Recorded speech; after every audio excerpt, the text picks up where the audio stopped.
क्योंकि जो भी डिसीजन चल रहा वो नागपुर से चल रहा। नागपुर पॉलिसी देश में चालू है, नागपुर पॉलिसी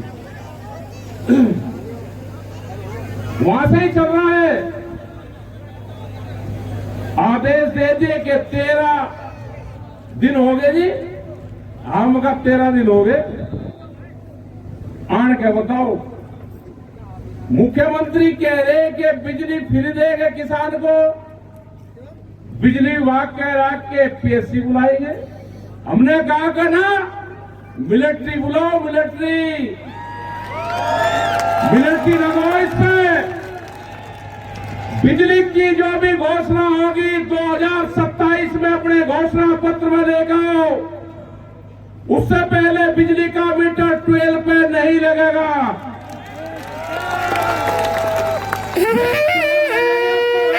मीटर बहुत कीमती है, हमारे स्टार्टर भी पाल रहे और हमारे केबल भी पाल रहे। इसे मीटर को भी या तो अपनी करो, पहरेदारी है पुलिस प्रशासन के लोग। मीटर चोरी होगा, हमारी जिम्मेदारी नहीं है। मीटर चोरी होने की हमारी जिम्मेदारी नहीं है। नाम लगने देंगे, अपने घोषणा पत्र में लिखाओ। ये एजेंडे के लिखो कि घोषणा पत्र में फ्री बिजली और अब लगेंगे मीटर। इनका मंत्री कहता है आन के मुजफ्फरनगर में कि हम तो फ्री देंगे मीटर में को बिजली। वो टेक्नोलॉजी बताओ कि फ्री बिजली जहां को मिलती हो। ये बड़ा इशू है। बड़ी कंपनियों को बिजली बेची जा रही है, वे आपसे वसूली करेंगे, आपके घरों पर जाएंगे, इनसे मांगो। जितना बिल से ज्यादा जुर्माना देश में है। एक का घर पे छापेमारी, एक का पंखा, और कोई गरीब आदमी एक पंखा और एक लाइट चला रहा, 60-60 हजार रुपए का बिल। ये डराने और धमकाने का काम कर रहे। एक बड़ा मुकाबला इनसे भी होगा। और सबसे बड़ी दिक्कत ट्रैक्टर, जनरेटर, गाड़ियां 10 साल में कौन सी खराब हो जाती है? 10 साल में ट्रैक्टर, हमारा ट्रैक्टर जो यहाँ पे भी है, जो किसान सहारनपुर से लेकर आया, उसका करीब 62 साल पुराना ट्रैक्टर है। वो 62 साल से खेती कर रहा, लेकिन सरकार की नजरों में वो टूट गया। क्योंकि बड़ी कंपनियों को फायदा होगा, उन कंपनियों को बिजनेस देंगे। ये कंपनियों की सरकार है, इससे बच के रहना। मुकाबला इससे केड़ा होगा, केड़ा। ये ट्रैक्टर ये कहते हैं कि 2024 में क्या करोगे? हाँ भाई, करेंगे 2024 में। ये प्रेस वाले भी सुन लो, ये नागपुर का जो क्वेश्चन आ रहा है ना आपके पास में, नागपुर से लिखित में क्वेश्चन आ रहा, 2024 में करेंगे हम। 2024 में 26 जनवरी 2024 में पूरे देश में किसान ट्रैक्टर परेड की तैयारी करेंगे। ये किसान परेड निकलेगी 2026 में। 2024 में 26 तारीख, और ज्यादा छेड़खानी करियो ना, नहीं तो 3 दिन का मेला हाथ से हेल में लगेगा। 26 तारीख से 28 तारीख तक ये मेला भी लगेगा। ज्यादा छेड़खानी करी, अपनी तैयारी रखना। ये बहुत खतरनाक लोग हैं, बहुत खतरनाक। यहाँ पे आए हुए हैं जो कुछ विधायक भी आ रहे। हमने कहा भाई किसान का बच्चों नीचे, और हाउस में हमारी आवाज जो उठाएगा आने वाले टाइम पे उसी को जवाब देंगे। पार्लियामेंट में, विधानसभा में इनकी जिम्मेदारी है, वहां पे किसान की आवाज उठाए। ये लोग कहते हैं कि आप एक पार्टी के खिलाफ हो ना, गलत चीज। ये किसान संगठन किसी एक पार्टी के खिलाफ नहीं है।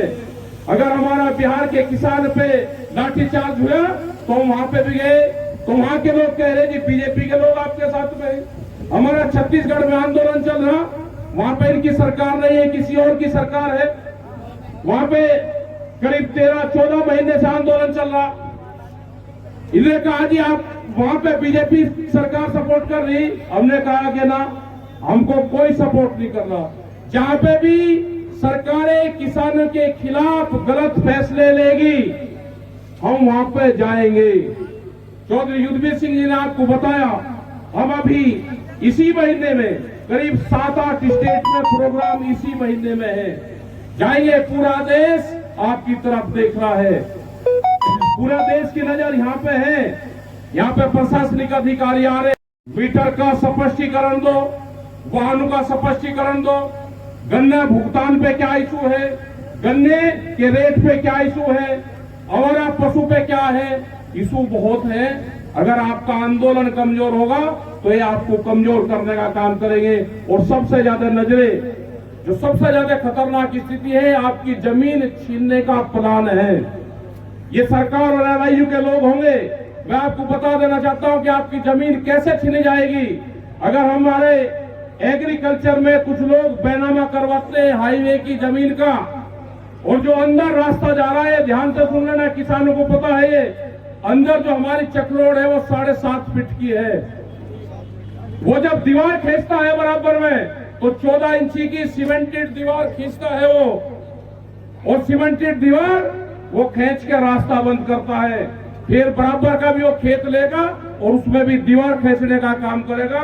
तो 7.5 फुट में ना आपकी चक्रोड में आपकी बुकी जाएगी, ना ट्रैक्टर ट्रॉली जाएगी। वो एग्रीकल्चर में बैनामा करवाता है, कृषि में, और कॉमर्शियल एक्टिविटी करता है, और आपकी पीछे की जमीन सस्ती खरीदता है। फिर हम चाहते हैं यहाँ की सरकार से, एलआईयू से, यहाँ के पुलिस प्रशासन से, अधिकारियों से, कि अगर कोई भी या तो खेती करे, अगर वो कोई कॉमर्शियल एक्टिविटी करता है तो उसको 3 फुट जगह छोड़नी पड़ेगी रास्ते में, नहीं तो ये दीवारें भी आपको तोड़नी पड़ेगी। ये टेक्निकल पॉइंट है, पीछे की जमीन सस्ती लेगा वो, ये टेक्निकल पॉइंट है हमारा। अगर शहर में कोई दुकानदार दोबारा दुकान बनाएगा, उसका नक्शा जब पास होगा, जब 3 फीट पीछे खाली छोड़ देगा, वो खाली जगह छोड़ता है 3 फीट, तो हमारे किसान के उसमें क्यों नहीं? वो व्यापारी हैं, आपकी महंगी जमीन है, पूरे व्यापारी आपकी जमीन खरीदने पर लगे हुए हैं। ध्यान से सुन लेना, जो किसान अपनी जमीन बेचेगा वो दोबारा कभी जमीन नहीं खरीद सकता, कोई व्यापार कर लेना। क्योंकि जो क्लोज था 2013 जो एक्ट बना था, 1913 जो एक्ट बना था ये 2013 में, उसमें संशोधन कर दिया। आज व्यापारी आपकी जमीनों पे खरीद कर रहे हैं, वे महंगी सस्ती आपकी जमीन खरीद रहे हैं। जमीन बिकेगी, किसान बर्बाद होगा। अगर हमारे पूर्वज ये जमीन बेचकर चले जाते तो हम क्या करते? आपको लड़ाई लड़नी पड़ेगी अपनी आने वाली तीसरी पीढ़ी के लिए, हमको कुर्बानियां देनी पड़ेगी। एक आंदोलन बड़ा लड़ना पड़ेगा एमएसपी के लिए, स्वामीनाथन कमेटी की रिपोर्ट के लिए, ये ट्रैक्टर बचाने के लिए। तो हमारा जो जीवन है, ये 10-15 साल, जो 20 साल जो संघर्ष होंगे, इसके लिए एक बड़ा आंदोलन हमको करने पड़ेंगे। प्रधानमंत्री जी ने कहा ये सुनहरा गोल्डन साल आगे, ओहो गोल्डन आ गया। 15 लाख रुपए की बात करी, सबने खाते खुलवाए, और कहा है आमदनी दुगनी हुई 15 लाख से 5 किलो अनाज पे आगे, बोल कोई सा रहा नहीं। 5 किलो अनाज पाए हो, 15 लाख से 5 किलो अनाज पाए, और बहस इस पर हो रही कि अनाज ये मिलेगा या नहीं मिलेगा। तो एक आंदोलन हमको करना पड़ेगा। यहाँ पे आंदोलन चल रहा है, जीआईसी ग्राउंड में ये धरना चल रहा है, ये मेला चल रहा है। यहाँ पे अधिकारी आगे, अधिकारी संतुष्ट हमको कर देंगे। हमारे कुछ सवाल है उनसे, अधिकारी से बैठ के बातचीत होगी, उनके क्या मसले हैं, उनको क्या भारत सरकार ने कहा है, उसी के बाद में ये कमेटी निर्णय लेगी यहाँ के धरने का।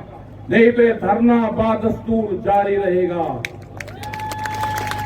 यहाँ पे डीएम और एसएसपी साहब यहाँ पे आए फर्जी मुकदमे, ये डराने का काम ये सरकार कर रही, ये फर्जी मुकदमे लगाएंगे।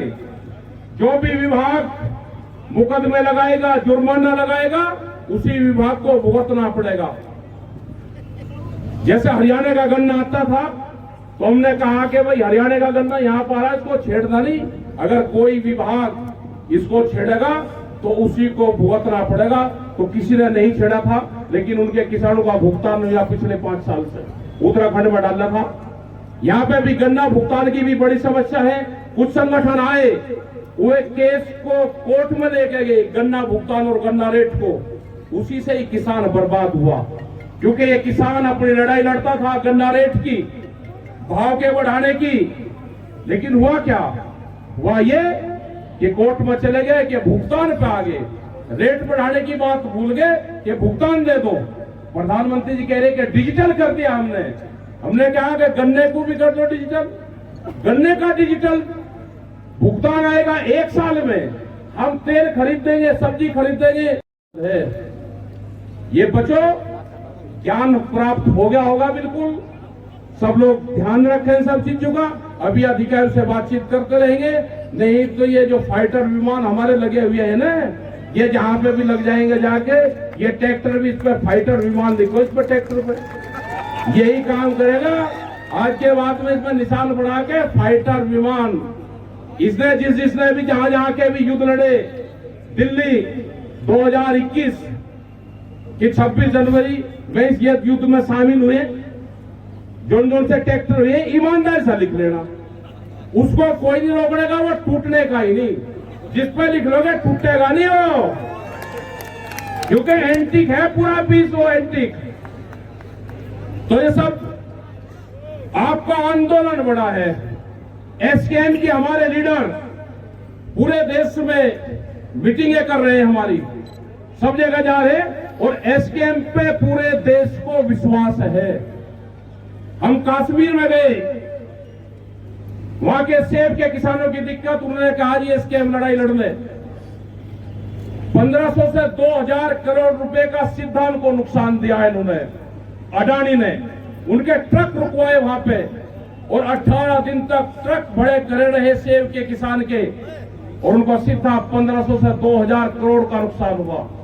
यही हाल बिहार में, बिहार का किसान है जो आपके यहाँ मजदूरी करता है, वो किसान है वहां का, लेकिन वहां पे ये कानून 17 साल पहले लागू हो गए।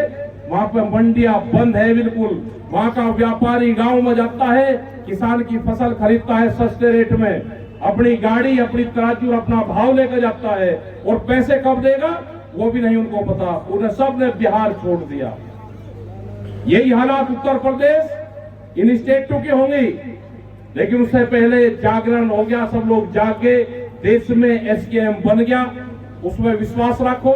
एसकेएम के हमारे बड़े लीडर, 40 बड़े लीडर हैं जो पूरे देश में लड़ाई लड़ रहे हैं, आप उसमें भागीदारी करते रहें। अभी आप सब लोग बैठे रहेंगे, अधिकारी आपके बीच में है, अगला निर्णय अधिकारी क्या घोषणा करते हैं उसके बाद में निर्णय लेंगे। आप शांति से बैठे रहेंगे।